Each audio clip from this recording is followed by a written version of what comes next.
kerudung selain menutup aurat, dia itu menjaga saya dari pandangan-pandangan sih menurut saya. Kerudung semacam jenis kain yang untuk menutupi bagian atas atau bagian rambut. Kerudung yang saya ketahui adalah khusus perempuan ya, itu menutup aurat kita dari laki-laki yang bukan mahram kita, dari orang yang bukan mahram kita. Kerudung itu sesuatu atau benda yang menutupi dari kepala sampai bawah dada.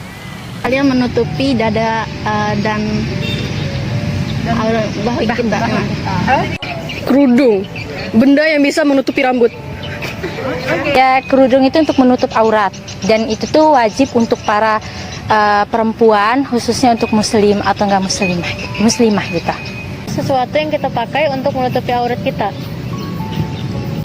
Kerudung itu untuk kita menutup aurat. Jadi kerudung itu adalah benda, dia wajib digunakan oleh perempuan karena itu sebuah kewajiban untuk muslim atau enggak untuk semua muslim atau enggak semua perempuan. SD. Kayaknya TK deh.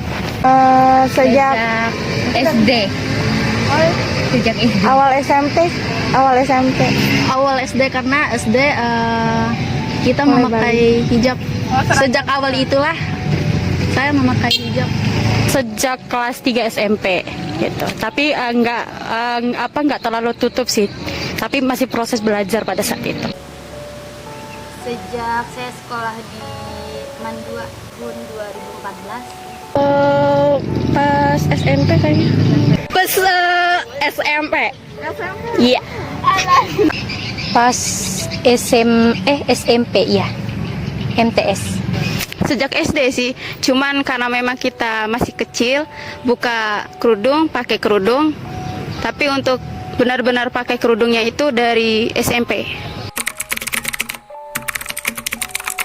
Alasan pertamanya itu disuruh sama keluarga kan dulu, tapi lama kelamaan sih jadi Keinginan sendiri ya. Awalnya karena perintah dari orang tua sih, tapi makin besar tuh makin ngerti kenapa diwajibkan pakai kerudung. Oh gitu. Kalau yang lain gimana? Sama. Karena pertama kan mesti TK, jadi karena disuruh orang tua atau karena emang nggak tahu, lupa deh. Untuk menutup aurat gitu. Karena sudah mengetahui bahwa menutup rambut itu adalah aurat, jadi lebih baik menutup aurat menggunakan kerudung. Dengar ceramah kalau misalnya ya tentang dosa mengumbar aurat kayak gitu jadinya. Enggak sih, karena memang rambutnya jelek sih sebenarnya. Kalau pertama saya ngerasa diri karena memang sekolah di sekolah agama ya, jadi memang lingkungannya memang membuat saya ya udah nggak lepas lagi kerudung. Mungkin awalnya malu sama teman-teman yang lain kok mereka pakai gitu kan, jadi wah asik, ternyata akhirnya memang pakai sampai sekarang. Karena memang itu suatu kewajiban bagi kita seorang muslim, dan mendengar juga sih dari ceramah Ustadz itu, sehelai rambut saja yang terbuka atau yang terkeluar itu dosa daripada buat bapak kita. Sudah ada hadisnya juga sih, sudah ada perintah dalam Quran surah Al-Ahzab ayat 59, Al-A'raf ayat 26. Seperti yang kita ketahui ya, kalau perempuan kelihatan auratnya sedikit saja itu selangkah saja perempuan keluar rumah tanpa memakai kerudung atau tidak menutup kepala kita, itu selangkah itu juga orang tua kita, bapak kita itu dapat dosa gitu, bakalan masuk ke dalam neraka. Awalnya sih agak berat, nggak enak. Iya. Tapi lama-lama adem sih. Nyaman, enak. Kalau keluar itu kayak gimana gitu kalau nggak pakai kerudung? Kayak aman sih, ibaratkan kayak permen gitu. Kita terbuka. Kalau permen itu kita lebih memilih ya untuk sehat. Ya, kalau tertutup kan terjaga dan terhigienis. Nah, kita juga kalau kita menutup aurat kita, jadi kita lebih aman dan terjaga. Lebih kayak terjaga sih. lebih kita jaga karena kerudung kita juga kan adalah mahkota kita sebagai perempuan juga. Kesannya kayak adem aja udah pakai kerudung, terus tuh kalau udah keluar rumah tuh kayak nggak kaku juga sih, kayak rasanya senang aja gitu, adem gitu. Iya, aman gitu. Alhamdulillah tenang ya. Dibilang menjaga kita juga iya dari pandangan-pandangan jahat mata laki-laki itu, alhamdulillah itunya. Kemudian ibarat kata lebih menjaga kita lah. Laki-laki juga terkadang ya, yang saya ketahui, yang pernah saya alami juga, itu mereka terkadang bukan jarang juga, tapi lebih ke malu, sedikit takut untuk macam-macam gitu, atau untuk sekedar mbak lagi mau kemana ya, godain gitu. Kayaknya kayak aman gitu kalau mau keluar, adem gitu. Lama-lama pakai kerudung ternyata betah. Karena masih kecil jadi biasa aja. Kalau sekarang? Kalau sekarang ya biasa aja karena udah terbiasa juga kan.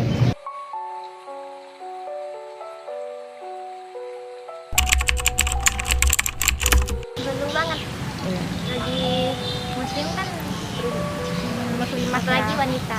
Perlu dong pakai kerudung karena memang udah tadi dijelaskan kalau memang kita perempuan harus menutup aurat kita. Perlulah untuk wanita yang biar membedakan mana wanita yang muslim sama yang non muslim. Perlu sih, apalagi kalau kita Di dalam agama Islam kan diperlukan banget tuh. pakai kerudung. Jadi rambut kan salah satu aurat. Perlu banget.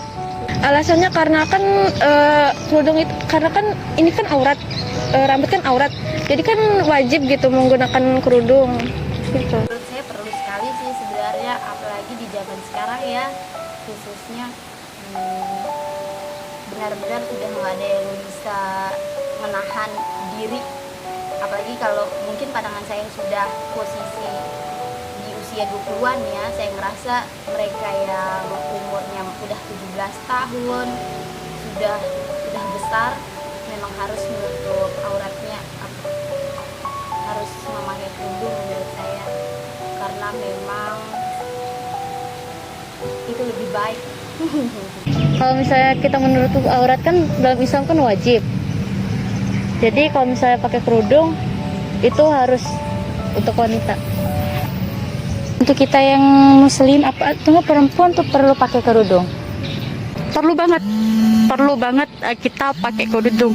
Ini untuk teman-teman di luar sana ya, maksudnya bukan kita ngejudge juga, tapi seperti yang kita ketahui bahwa perempuan itu wajib, itu fardhu ain, menutup aurat, supaya kalau kita terkadang kan teman-teman di luar sana, perempuan di luar sana kan katanya sayang sama bapaknya, sayang sama saudara laki-lakinya dan lain sebagainya itu, tapi bukti sayangnya itu seharusnya kita dengan menutup aurat. Karena percuma kita bilang saya sayang sama bapak segala macam, tapi kita sendiri tidak menunjukkan sayang kita itu dengan menutup aurat. Kita aurat kita bukain atau segala macam, itu tidak ada menunjukkan bahwa kamu itu love your father. Hadirin dan hadirat yang insya Allah dirahmati dan diberkahi oleh Allah Subhanahu wa Ta'ala, wabil khusus hadirat di seluruh dunia, khususnya di kota Kabupaten Bima dan Dompu. Perintah untuk menggunakan atau mengenakan kerudung ini adalah perintah Allah Subhanahu wa Ta'ala, yang dimana dalam Al-Quran Allah Subhanahu wa Ta'ala berfirman dalam surah An-Nur surah ke-24 ayat ke-31, Allah Subhanahu wa Ta'ala berfirman, mafhum daripada ayat tersebut yaitu berbunyi, katakanlah kepada seluruh mukminat muslimat untuk mengenakan kerudung, di mana pada awal perintah ayat tersebut memerintahkan bahwa hendaklah seluruh mukminat menjaga pandangannya. Ini perintah Allah pada surah An-Nur ayat ke-31 itu. Yang kedua, Allah Subhanahu wa taala memerintahkan kepada seluruh mukminat muslimat agar hendaknya menjaga kehormatannya. Yang ketiga, janganlah memperlihatkan perhiasan yang kecuali itu diperbolehkan. Dalam pandangan ulama, bahwa perhiasan yang diperbolehkan itu adalah muka dan telapak tangan. Dan perintah Allah Subhanahu wa taala yang terakhir dalam surat An-Nur ayat ke-31 ini yaitu berbunyi tentang bagaimana agar seluruh muslimat yang ada di dunia ini hendaknya ia mengenakan kerudung sampai batas dadanya. Hadirin dan hadirat yang insya Allah dirahmati dan diberkahi oleh Allah Subhanahu wa ta'ala, perintah berhijab adalah perintah yang Allah Subhanahu wa ta'ala tetapkan dalam Al-Quran. Dalam surah An-Nur ayat 31, surah ke-24, tidak ada memang kata kutiba atau diwajibkan, hadirin dan hadirat. Tetapi dalam kaidah fikih, barang siapa atau siapa saja atau yang berkaitan dengan perintah Allah Subhanahu wa taala atau larangan Allah Subhanahu wa taala ini adalah kewajiban, hadirin. Maka pada kesempatan ini saya mengajak seluruh hadirat, muslimat, mukminat, seluruh wanita-wanita yang Allah ridhoi di dunia ini, mari sama-sama kita melaksanakan perintah Allah untuk berhijab ini, sehingga kehidupan kita mendapatkan keberkahan dari Allah Subhanahu wa ta'ala. Kenapa tidak berkah, hadirin? Hijab ini adalah perintah Allah. Siapa yang melaksanakan perintah Allah berarti dia taat kepada Allah. Siapa saja yang taat kepada Allah berarti dia tunduk kepada Allah. Siapa saja yang tunduk kepada Allah maka ridho Allah pasti bersamanya. Yang selanjutnya, hadirin, kenapa kita harus menggunakan hijab ini? Selain daripada ganjaran Allah untuk kebaikan dan keberkahan, Allah Subhanahu wa ta'ala juga memberikan salah satu balasan di akhirat nanti, yaitu berupa azab api neraka, hadirin. Maka dikisahkan barang siapa yang tidak menggunakan hijab, sementara orang tuanya tidak pernah memerintahkan untuk mengenakan hijab, memakai hijab, atau kakak atau saudaranya tidak memerintahkan untuk menggunakan hijab, atau gurunya tidak memerintahkan untuk menggunakan hijab, atau teman-temannya tidak memerintahkan untuk menggunakan hijab, pada saat itu seorang wanita itu sehingga dia tidak tahu dan paham untuk mengenakan hijab dan tidak tergerak hatinya untuk mengenakan hijab, maka pada saat itu Allah Subhanahu wa ta'ala akan mengajab dan memberikan balasan api neraka kepada semua orang. Bukan hanya saja kepada orang yang tidak mengenakan hijab tersebut, tetapi kepada semua orang, hadirin dan hadirat, yang tidak pernah memerintahkan untuk mengenakan hijab. Wal ya'udzubillah, tsumma na'udzubillah. Semoga kita semua terjauhi dari azab api neraka akibat tidak mengenakan hijab ini. Maka pada kesempatan yang mulia ini saya mengajak dengan penuh kesadaran, mari sama-sama kita sadar, mari sama-sama kita berbenah, mari kita sama-sama meraih ridha Allah Subhanahu wa ta'ala. Dengan tulus ikhlas hati kita bergerak untuk mengenakan hijab, sehingga Allah Subhanahu wa ta'ala ridha bagi kita, bagi guru-guru kita, bagi agama kita, bagi nusa dan bangsa kita. Ketika Allah sudah ridho, maka keberkahan pasti bersama kita, bersama negara kita, bersama bangsa kita, bersama agama kita, dan bersama kehidupan dunia dan akhirat kita. Hadirin yang insya Allah dirahmati dan diberkahi oleh Allah Subhanahu wa ta'ala. Semoga kita semua menjadi hamba pilihan Allah yang akan mendapatkan balasan surga dari Allah Subhanahu wa ta'ala.